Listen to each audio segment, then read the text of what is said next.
La seconde venue du Christ est mentionnée à de nombreuses reprises dans les Écritures, avec plus de 1500 passages dans l'Ancien Testament et un verset sur 25 dans le Nouveau Testament, mentionne le retour du Messie. Le grand nombre de documents consacrés à cet événement important souligne ce que Dieu dit dans Amos 3,7.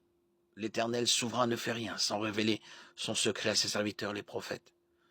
Le retour du Christ apporte ce que l'on appelle le royaume de Dieu dans les Écritures, le règne absolu de Dieu sur sa création, y compris sur l'humanité.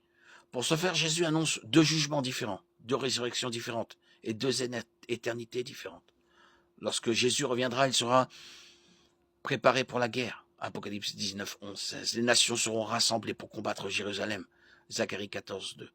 Dans ce qui est appelé la bataille d'Armageddon. Mais ce sera le jour du retour de Jésus. Ses pieds se poseront ce jour-là sur le mont des Oliviers qui est vis-à-vis de Jérusalem, du côté est.